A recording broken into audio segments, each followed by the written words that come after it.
할렐루야. 네. 여러분들은 이미 임해 있는 하나님의 나라를 지금 체험하고 계시고요. 완전한 하나님의 나라는 우리의 육체의 장막을 벗고 하나님과 영원히 사는 나라죠. 그러나 이미 하나님의 나라는 예수님께서 다 이루셨다라고 말씀하셨기 때문에 이미 임해 있다는 사실입니다. 그래서 오늘 이 사건이 바로 하나님 나라가 어떻게 임하는지에 대해서 예수께서 지금 말씀하시는 장면입니다. 이 변화산 사건은 제가 몇 년 전에 말씀을 드린 적이 있습니다. 그때 제가 말씀을 드렸던 그 핵심이 뭐였냐면은 율법의 대표는 모세이고 능력의 대표는 엘리야다. 구약의 인물이 신약에 나타나서 우리 예수님께서 이 두 분을 등장시켜서 그 율법과 능력에 대해서 제가 말씀을 드린 적이 있습니다. 근데 오늘은 여기에 더해서 율법의 목적이 뭐고 능력의 목적이 뭐냐, 이것은 우리 예수님과 대두시키시면서 예수님께서 하시는 사역이 모세와 그리고 엘리야에게 임했던 그 모습과 더불어서 구원 사역을 하기 위한 구약 선지자를 변화산에서 끌어들여서 예수님이 누구인지를 더 확실하게 말씀하는 장면이다, 이렇게 볼 수가 있어요. 그러면 율법의 목적은 뭐냐? 그것은 바로 구원과 관계가 있는 거예요. 주님께서, 하나님께서 시내산에서 십계명을 주시면서 이런 말씀을 하십니다. 너희가 이 계명을 지키면은 너희는 나의 백성이 되고 너희는 나를 하나님 아버지라고 부를 수 있다, 이렇게 얘기를 해요. 그러니까 하나님의 백성이 되려면 율법을 지켜야 되는 거거든요. 그런데 사실은 율법을 준 목적이 율법을 지키라고 주기보다도 우리의 죄성을 가지고 율법이 얼마나 인간이 지키기 어려운지를 깨닫는 것이 오히려 우리에게 은혜라는 것이죠. 여러분들 알다시피 주님이 없이 내 안에 성령님이 계시지 않은 상태에서 어떻게 율법을 지킬 수 있습니까? 절대적으로 율법을 지킬 수 있는 사람은 없어요.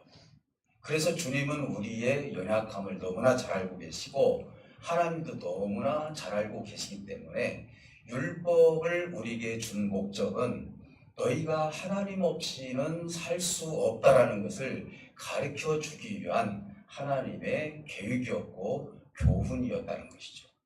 그러면 이 율법을 어떻게 지킬 수 있느냐? 이것은 오늘 예수 그리스도를 통해서 지킬 수 있음을 말씀하고 있는 것입니다. 그래서 율법을 제가 무시하는 것이 아니라 율법을 인간이 지킬 수 없지만은 주님을 믿는 사람들은 그 율법을 주님을 통해서 지켜나갈 수 있기 때문에 율법을 완성하였다라고 우리 하나님께서, 예수님께서 죽으시면서 그런 말씀을 해주셨던 것입니다. 능력도 마찬가지예요. 능력도 사실은 구원과 관계가 있는 거예요.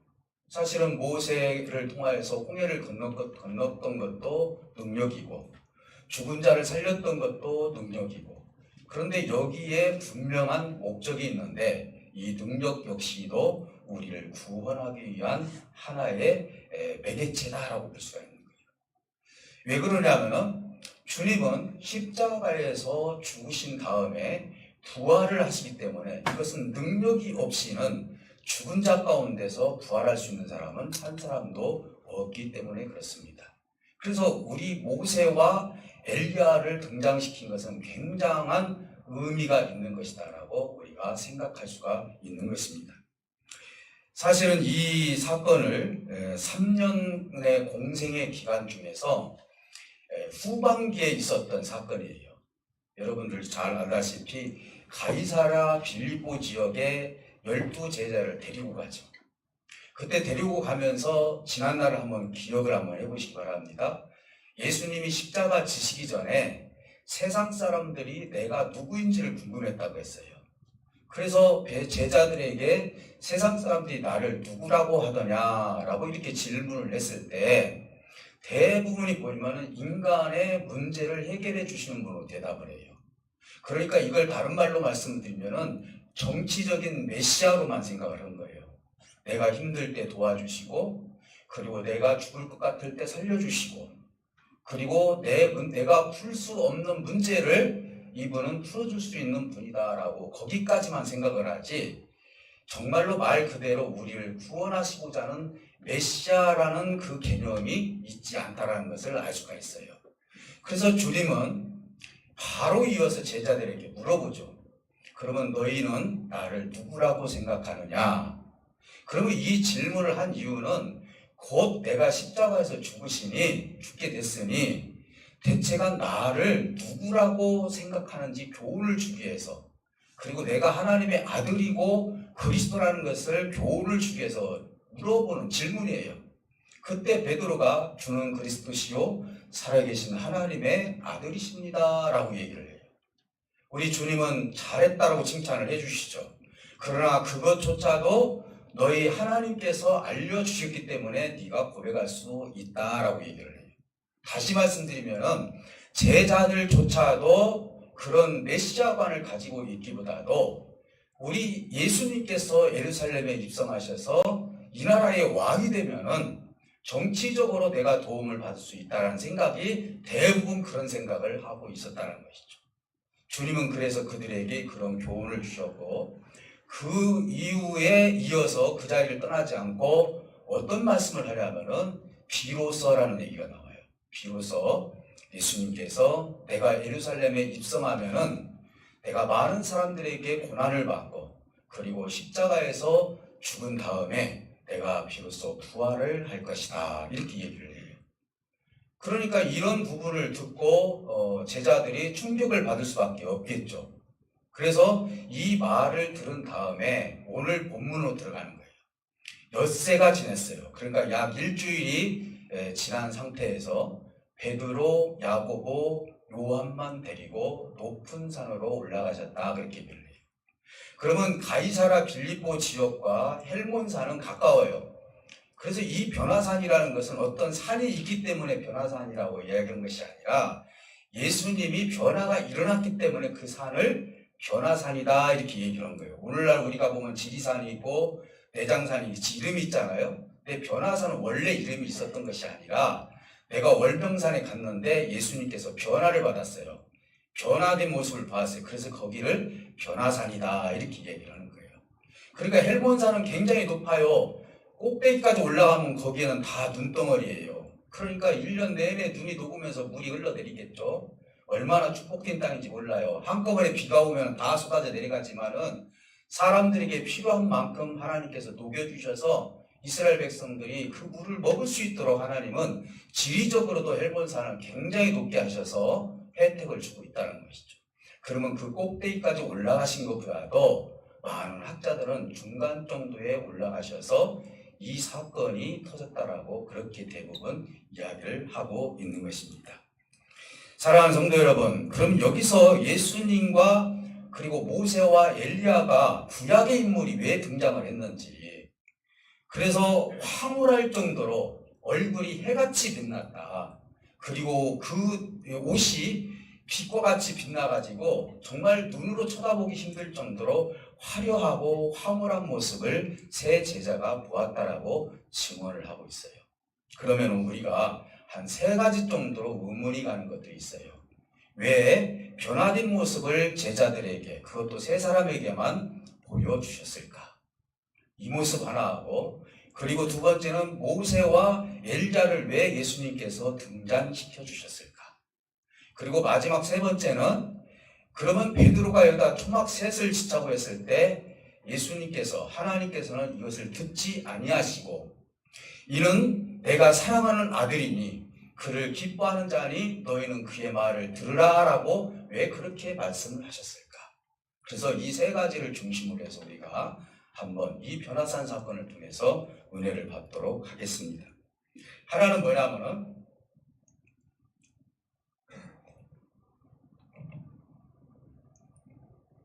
십자가의 고난이 있기 직전에 그리고 후에 있을 일에 대해서 우리 예수님께서 말씀하시는 거예요. 직전, 직후. 예수님이 정말로 어떤 존재인지, 여전히 그들조차도 하나님이 주는 그리스도시 하나님의 아들이라고 고백할 정도라면은 그들 스스로가 하나님의 아들이시요 그리스도라고 고백할 수 없기 때문에 여전히 우리 예수님을 정치적인 메시아로 보고 있었기 때문에 우리 주님은 내가 어떤 존재인지를 더 확실하게 보여주고 믿음을 독려시켜 줄 필요가 있었기 때문이에요. 제자들 그잖아요. 그 고백을 했던 베드로도 마찬가지고요. 예루살렘에 입성해서 누가 높다, 예수님이 왕이 되면 내가 오른쪽 앉을래 왼쪽 앉을래 했는데 그때 고백했던 것은 다 어디로 가고 다시 예루살렘에 가서 그런 얘기를 할 정도라면 주님의 제자들이 어떤 정신을 가지고 있는지를 예수님은 너무나 잘 알고 계셨다는 사실이에요. 그래서 예수님께서는 이 변화된 모습을 보여줌으로 말미암아 믿음을 독려시키기 위한 하나님의 메시지가 이 속에 들어있다라고 볼 수가 있는 거예요. 사실은 수제자라고 얘기를 하죠. 베드로, 야고보, 요한은 어디가 특별해서 수제자가 아니라 실질적으로 예수님의 사역에 굉장히 많이 동참한 제자들이에요. 다른 제자들도 있었겠지만 특히 도마와 같은 사람들은 예수님의 사역에 동역하는 부분이 그렇게 많지는 않아요. 그래서 어떨 때는 어떤 몇 명이 모이고 어떨 때는 몇 명이 모이는데 그래도 베드로, 야고보, 요한은 늘 주님과 함께 있었기 때문에 보통 우리가 수제자다 이렇게 얘기를 해요. 우리도 그러잖아요. 교회에 매일 오시는 분도 있고요. 관심 있어서 기도하시는 분도 있고요. 그래서 하나님께서 내가 처음부터 특별히 너를 사랑할게 이게 아니에요.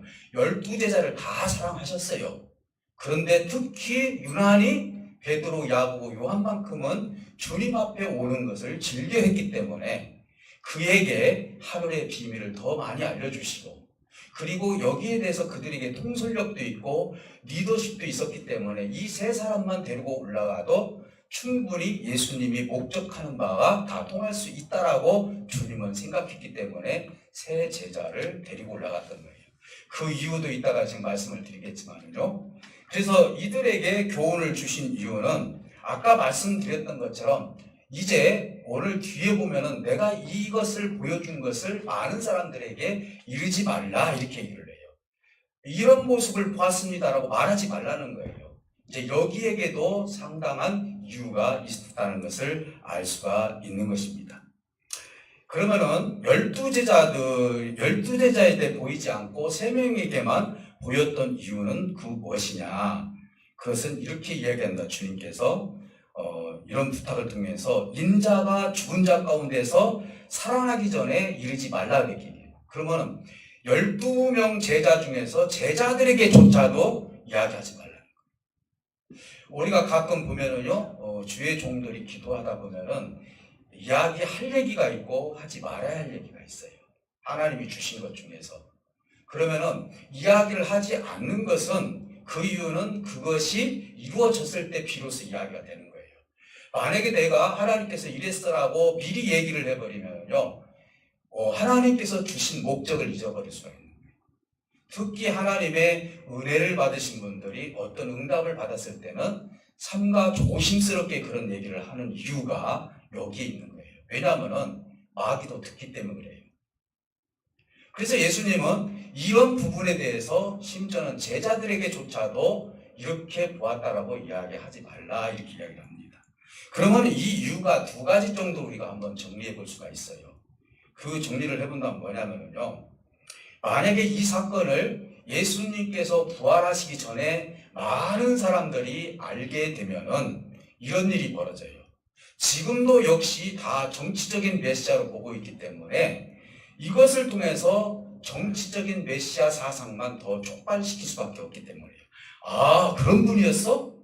야, 그렇게 변화되고 그렇게 화려했어? 이걸 메시지, 복음으로 받아들이는 것이 아니라 인생에 필요한 조건으로 받아들이기 때문에 예수님의 사역에 방해가 될 수밖에 없다는 사실을 예수님은 충분히 알고 있었던 거예요. 여러분들에게도 그렇지 않습니까? 여러분들이 형편과 처지가 좋지 않을 때 부모님들이 야, 내 형편이 이렇다라고 우리 자녀들에게 그런 얘기하는 부모님들 없잖아요. 왜요? 기가 죽을까 봐. 그리고 얘가 침체될까 봐. 그래서 나는 어떻게 해서든 너를 키울 수 있다. 어떤 도움을 통해서라도 도움을 줄 수 있다는 부모의 모습을 보여주고 싶은 것이 부모의 마음이에요. 근데 자식이 어렸을 때부터 부모의 형편과 처지를 알게 되면은 우리 부모를 위해서 절제하는 능력이 막 생기는 거예요. 그때는 많이 내가 키워줘야 되고 상상력도 커져야 되고 학용품도 많이 사고 크레파스도 많이 사서 뭔가 내 세계를 그려나가야 되는데 부모 걱정하면서 그 아이는 그 학용품 준비조차도 못하는 착한 아이가 되고 만다는 것이죠.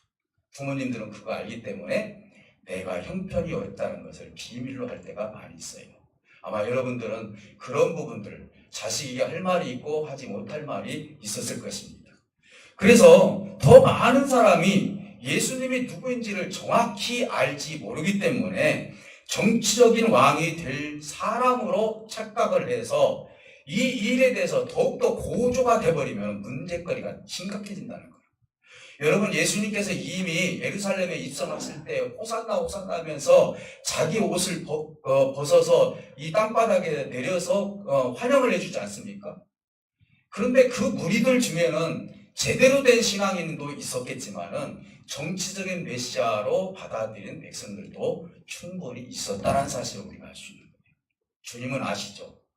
내가 곧 이 예루살렘에 입성하면 고난을 받고 십자가에 죽으실 것을 이미 알고 계셨고 저 백성들이 환영을 할 때 나를 진정한 메시아로 받아들이지 않는 무리도 있다는 것을 예수님은 알고 계셨던 거예요.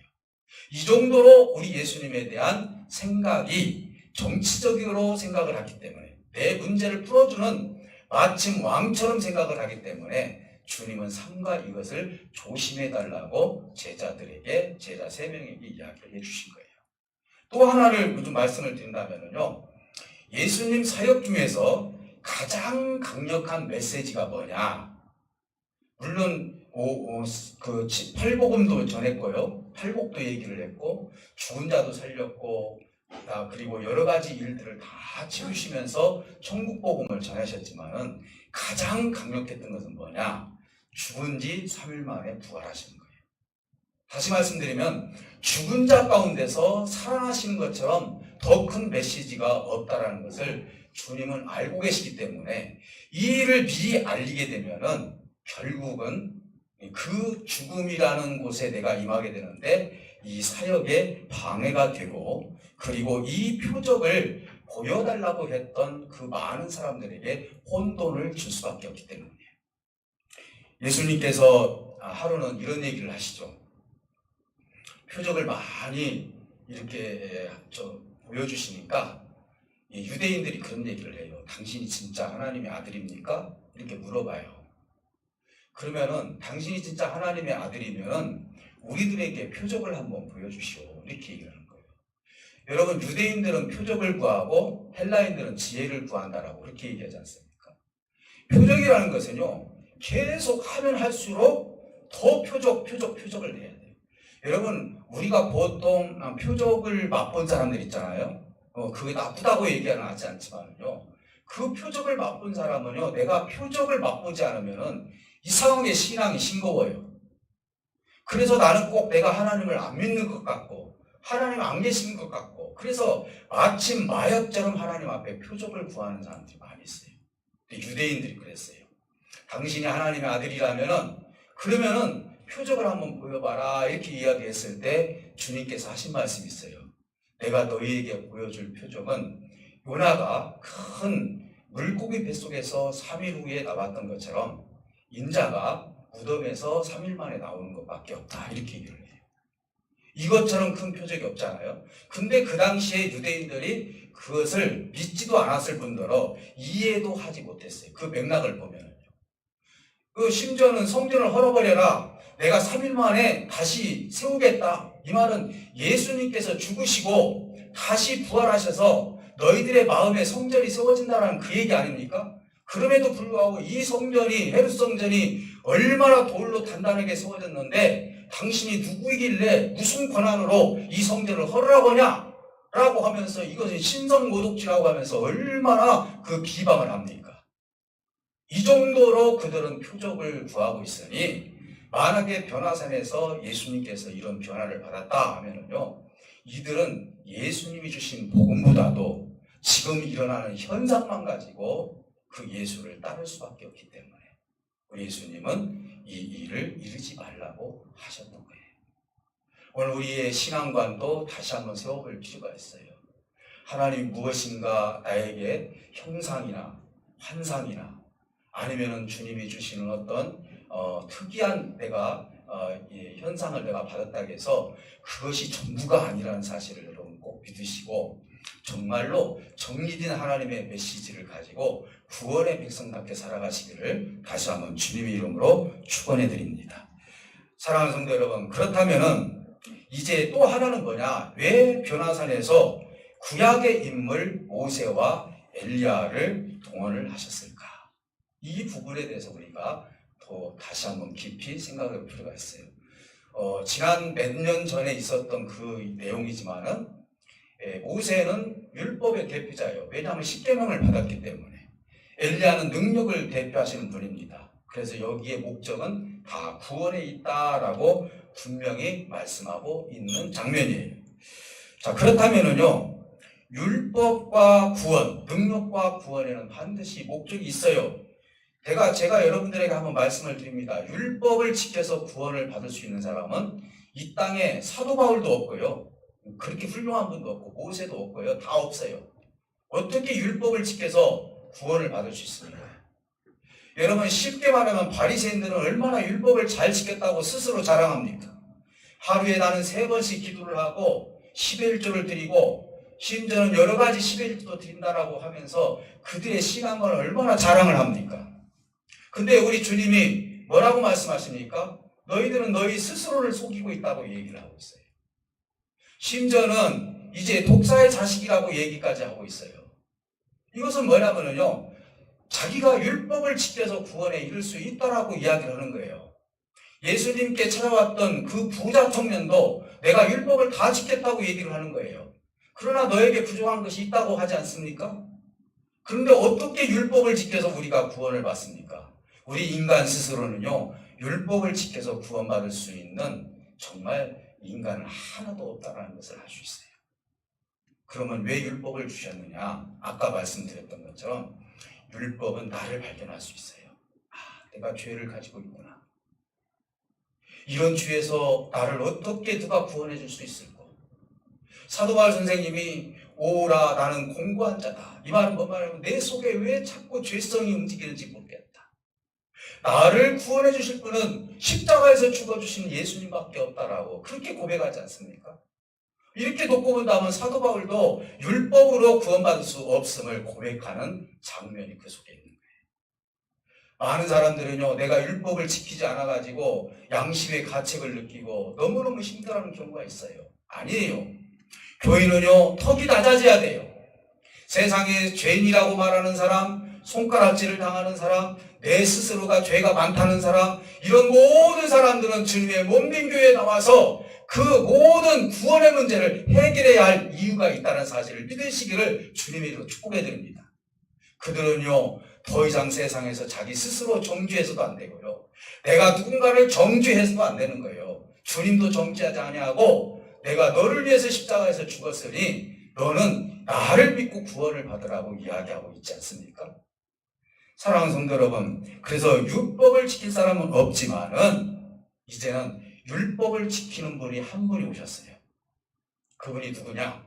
아담은 하나님의 법을 어겼지만은 예수님, 두 번째 아담은 이 땅에 오셔서 하나님의 법을 지켰어요. 그분은 율법을 벗어나질 않았어요. 완전한 인간으로 오셨기 때문에 완전히 하나님의 율법을 지켰던 거예요. 그리고 우리가 율법을 지키지 못하기 때문에 그 율법 아래서 우리가 죽을 수밖에 없어요. 구원도 못 받아요. 그런데 그를 대신해서 율법을 지키지 못해서 구원받지 못한 저와 여러분들을 위해서 우리 예수님께서 율법 아래서 죽었다라고 얘기하는 거예요.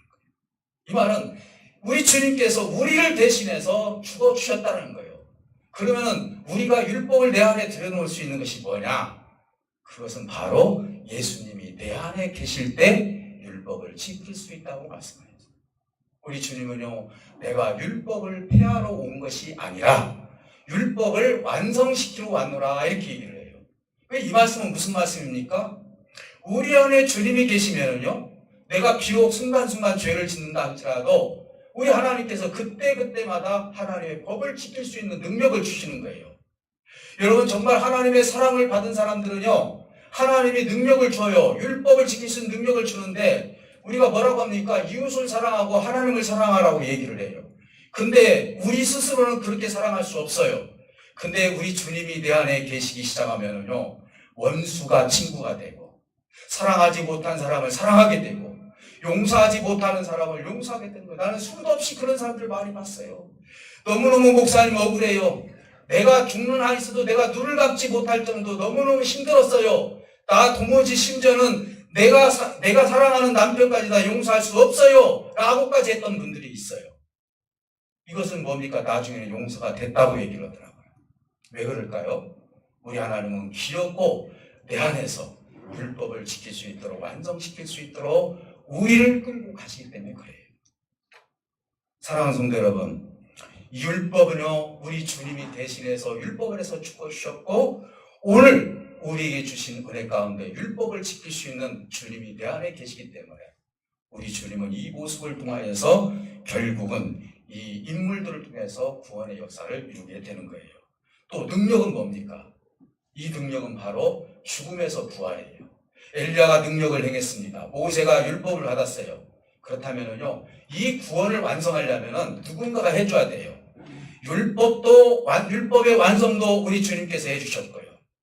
그리고 능력의 완성도 죽음에서 부활하심으로 말미암아 우리 주님께서 해주신 거예요. 이 두 가지를 모세가 이루지 못했고 엘리야가 이루지 못했던 그 모든 두 가지의 모습을 예수님께서 이루실 것이다. 너희를 구원해 줄 것이다 라고 하면서 자기 옆에 모세와 율법을 세워주시면서, 모세와 엘리야를 세워주시면서 새 제자에게 보여주신 거예요. 야, 내가 이런 사람이다 라고 해서 보여준 것이 아니라 여기는 분명한 목적과 이유가 있었기 때문에 하나님께서는 구약의 인물을 끌어들여서 변화산에서 제자들에게 보여주셨던 거예요. 사랑하는 성도 여러분, 우리 예수님은요, 이 두 가지 역할을 통하여서 반드시 우리를 구원의 길로 인도해 주시는 정치적인 메시아가 아니라 영적인 메시아, 하나님의 만왕의 왕으로서 우리가 영원히 살 수 있는 왕으로서 메시아로 여러분들이 받아들인다면 오늘 이 시간 이후로 하나님께서 더 우리에게 평안함을 주실 줄 믿습니다. 그래서 여러분들 안에는요, 이미 하나님 나라가 임해 있는 거예요. 왜요? 주님께서 이미 십자가에서 죽어주셨고 그를 믿는 자는 우리 주님이 나와 함께 하시기 때문에. 그래서 하루는 예수님께서 이런 얘기를 하죠. 자꾸 아버지 얘기하는데 제자들이 그렇죠? 그러면 우리에게 아버지를 보여주시옵소서라고 얘기해요. 아버지 보여달라고. 그때 주님이 뭐라고 말씀하십니까? 그 아들 나를 보았거늘 어찌해서 너희가 하나님 아버지를 보여달라고 하느냐. 나를 보면은 하나님을 본 것이다. 이 말은 뭔 말이에요? 이미 네 앞에 지금 하나님이 있다는 거예요. 그럼에도 불구하고 왜 하나님을 또 따로 보여달라고 하느냐. 이 얘기거든요. 그러면은 너희가 그거를 믿지 못하면은 내가 행한 행적을 보고라도 너희가 믿으라. 이렇게 얘기해요. 그래서 대부분 보면 하나님 믿는 사람들 여러 가지 내용들이 있는데 그 하나님의 표적을 보고 믿는 분도 있잖아요. 예를 들어서 무슨 암이 걸렸었는데 막 병이 나았다가나 이룰 수 없는 일이었는데 이뤘다가나 이걸 보고 하나님 믿는 경우도 있어요. 그러나 더 중요한 것은 주님 앞에 진실한 고백이 있을 때 그것이야말로 하나님이 가장 귀하게 여기는 구원의 메시지라는 사실을 믿으시기를 주님의 이름으로 축복해 드립니다. 자, 그렇다면 오늘 마지막으로 만약에 저와 여러분들이 그런 배경을 봤다면, 그런 환경을 봤다면 어떻겠습니까? 저도 그런 부분에 입이 싸서 얘기할 것 같아요. 그래서 하나님이 그 화려한 것을 안 보여주신 것 같아요. 여러분들 이렇게 가끔 보면 막 은혜 받아서 하나님이 이거 보여주셨어요. 막 이런 분들 많아요. 그 이유를 물어볼 필요가 있어요. 하나님 앞에 왜 저한테 이걸 보여주셨습니까? 라고 물어볼 이유가 있어요. 우리는 그거 보고 놀래가지고 그것으로 끝나. 그럼 계속 이어서 하나님과 교제를 나눌 생각을 하셔야 되는데 본 것으로 끝나면 안 돼요. 여러분들이 진지하게 주님과 대화를 하시려면요, 주님께서 뭔가 나한테 메시지를 주었을 때는 자꾸 그 음성을 들으려고 하시기를 주님의 이름으로 축복해 드립니다. 하나님은 반드시 여러분들에게 그걸 설명해 주실 줄 믿습니다. 이제 베드로가 이 얘기를 해요. 주님, 여기에다가 초막 셋을 지었으면 좋겠습니다. 하나는 예수님을 위해서, 하나는 모세를 위해서, 하나는 엘리야를 위해서 지을 수 있도록 해주세요. 자, 이 얘기를 해요. 그러면은요, 문제가 하나 생겨요. 초막 셋을 지었다면은 모세나 엘리야나 예수님은 동급으로 생각하시는 거예요. 예수님은 그 위에 계신 분이에요. 그런데 베드로가 그런 생각을 한 것이 아니에요.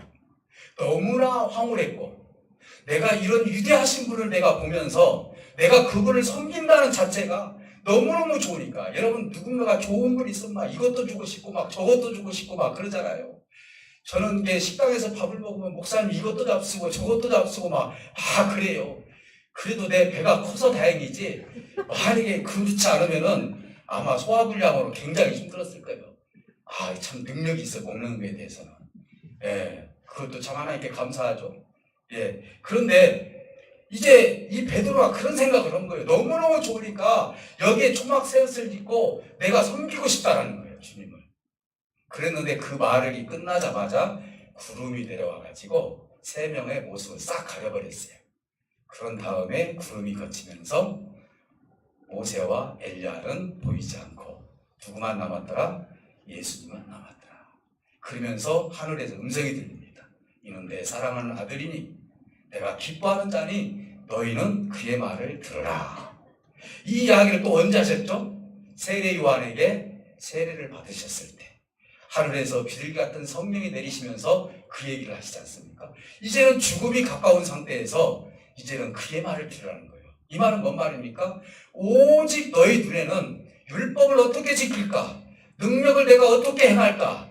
이것이 아니라 율법과 능력을 통해서 구원을 이 예수 그리스도에서 이루어지기 때문에 오직 너희가 바라볼 분은 오로지 예수 그리스도 한 분밖에 없다. 이것을 너희들에게 지금 보여주는 장면이에요. 그러니까 사라지죠. 모세와 율법이 잘못된 것이 아니에요. 그리고 엘리야와 능력이 잘못된 것이 아니에요. 교훈을 주기 위해서 예수님께서 이 두 인물을 끄집어내서 우리 하나님께서 이 교훈을 주는데, 남은 예수님께서 이제 이 사역을 통해서 너희들과 함께 할 것이다. 그러니 너희는 용기를 잃지 말고, 지금까지 너희들은 여러 가지 일들을 당하면서 나를 정치적인 메시아로 보고 있는데, 오늘 내가 너희들이 이 모습을 본 것처럼 앞으로 우리 하나님의 참된 모습을 너희들이 이렇게 볼 것이다. 이 황홀한 모습을 너희들이 볼 것이다. 그러니까 어떤 어려움이 있다 할지라도, 십자가의 고난이 있다 할지라도 넘어지지 말기를 원한다. 이야기예요. 그리고 이 일은 절대로 다른 사람의 이야기하지 말고, 그러니까 나중에는요, 이 일이 베드로, 야고보, 요한에게는요 굉장한 이슈를 일으키면서 나중에는 세 명이 두 명이 먼저 요한의 그 형제 야고보가 먼저 칼로 목이 잘리죠. 베드로도 순교했죠. 그리고 요한만은 자연사했지만은 하나님께서 귀하게 쓰지 않습니까? 정말 귀하게 쓰게 된 거예요. 그때 이제 그 제자들이 물어보는 거예요. 주님, 그러면은 서기관들이 말하기를 엘리야가 먼저 온다는 말이 무슨 말입니까? 그러니까 주님이 맞다, 틀린 얘기는 아니다. 그리고 엘리야는 이미 왔느니라. 그런데 그 엘리야를 사람들이 알아보지 못하고 그들을 대우해 주지 못하더라. 그가 고난을 받은 것처럼 인자도 그와 같이 고난을 받을 것이다. 이 이야기를 하니까 비로소 그 엘리야가 세례 요한이구나 라는 것을 제자들이 이제 비로소 깨달은 거예요. 사랑하는 성도 여러분, 오늘 우리 하나님의 나라는요, 우리 예수님이 십자가에서 죽으심으로 말미암아 하나님 나라가 우리에게 임했다는 사실을 믿으시기를 주님으로 축복해 드립니다. 그래서 우리 서로 인사할 때 말하겠어요. 당신 안에 이미 하나님 나라가 임해 있습니다. 여러분, 하나님 나라가 임해 있는 이 상태를 거부하지 마시기를 주님으로 축복해 드립니다. 그래서 여러분들 안에서 하나님 나라를 찾고 커져가야 돼요. 그래서 주님이 뭐라고 말씀하십니까? 천국은 침노하는 자의 것이다 라고 얘기를 해요. 하나님의 나라는 침노하는 자의 것이라 이 말이에요. 그래서 하나님의 나라에 대해서 관심을 가지신 분들은 이 땅에 사시면서 여러 가지 일들을 하는 거예요. 찬송하고, 그리고 예배를 더 많이 즐겨드리고, 그리고 말씀 연구하고, 그리고 모임에 같이 모이면서 하나님 나라를 자꾸 찾기 시작하는 거예요. 그러면 그때그때마다 하나님께서는 지혜를 주셔서 깨달음의 역사를 주시는 거예요. 그래서 주님은 뭐라고 말씀하십니까? 너희들이 모이게 패하지 말고 모이게 힘쓰라. 여러분들이 모여야 돼요. 성경 연구 그룹에도 모이고, 기도 시간에도 모이고, 예배 시간에도 모여서 그럴 때마다 하나님은 하나님의 나라를 내 안에서 점진적으로 커져가는 역사가 있을 줄 믿습니다. 그래서 여러분들, 세상을 이길 수 있는 방법은요, 뭡니까?